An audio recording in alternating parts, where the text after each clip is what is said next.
OJ, Coach Saban is usually come to these kind of events and talked about whatever's on his mind across the nation, satellite camps or whatever issues might be popping up. Does he talk about those issues in college football with you guys?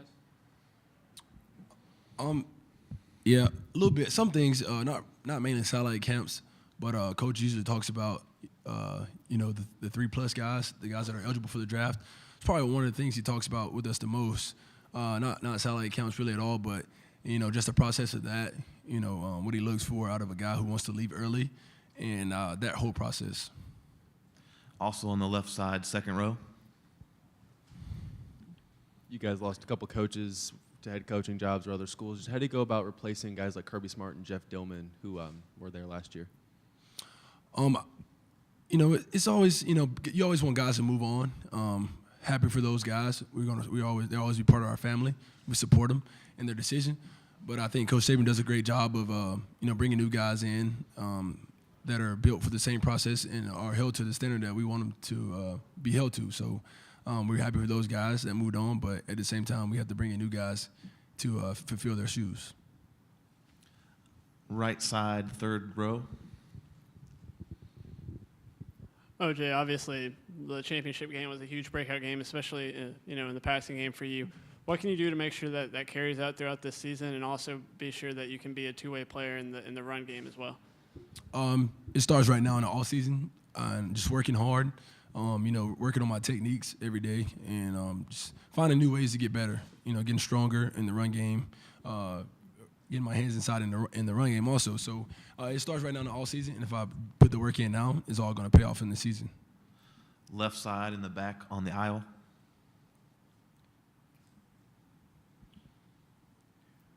Can you assess the quarterbacks, and do you have any concerns about the offense compared with where you guys were at this point last year?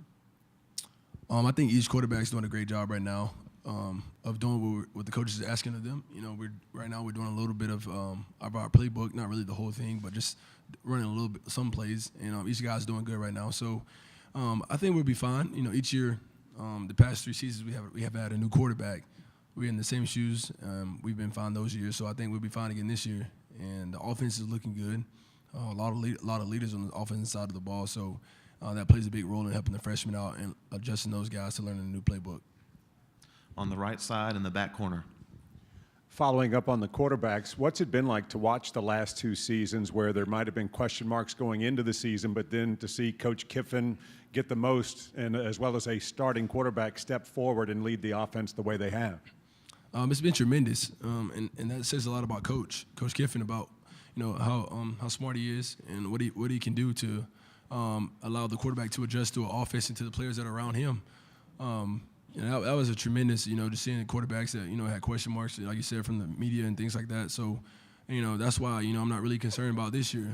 We've done it before, and I know what our quarterbacks are capable of doing. So I'm excited about the season and rooting for those guys. On the left side here in the front row. OJ, all three of you guys kind of in a unique position, new position coaches this year. How about for you? No longer having Bobby on the field with you guys, but now having Mario leading your group. Coach Williams did a great job for the 3 years that I had him as a tight end coach.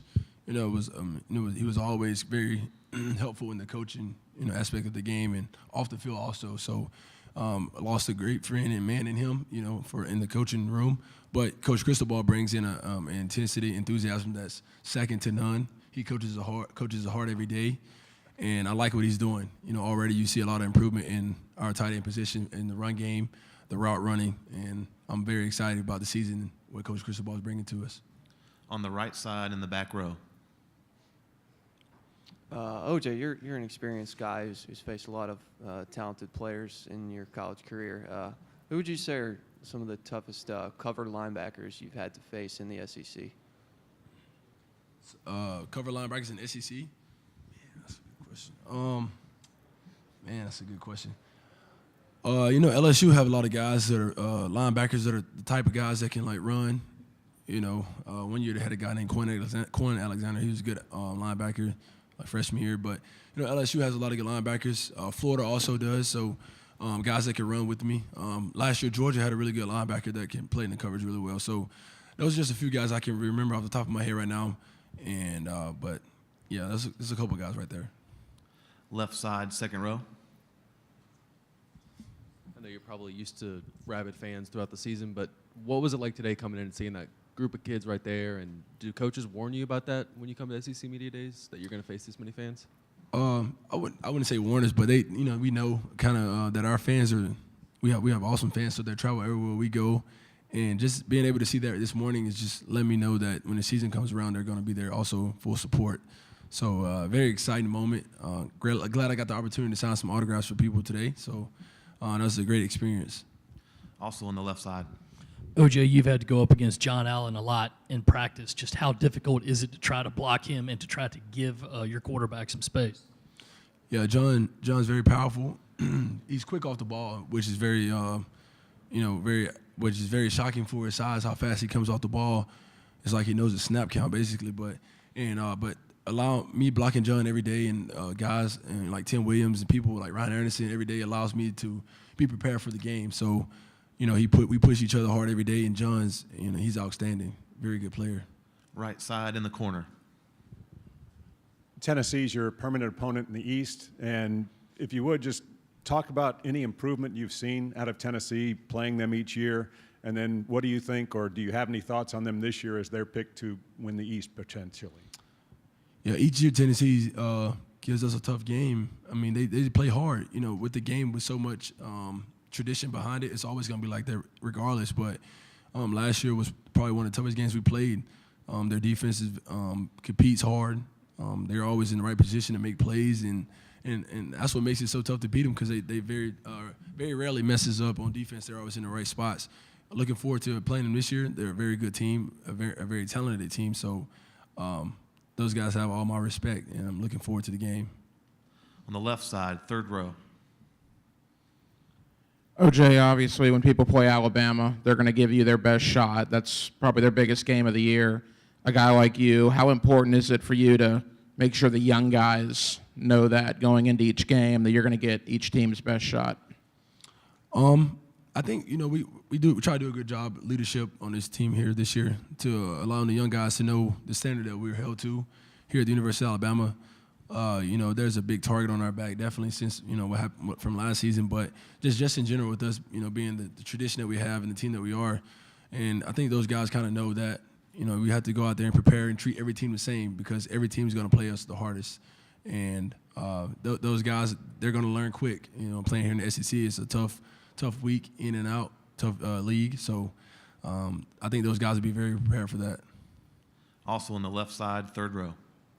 Hey, Jay, again, when you come to the University of Alabama, the expectation is to win championships. And, is it something about the players on this roster that draws them to those kinds of expectations and that kind of target on their back? I think for the new guys, when you commit to the University of Alabama, basically what you're expected to do. Us as being older guys, we've been through the process for a while.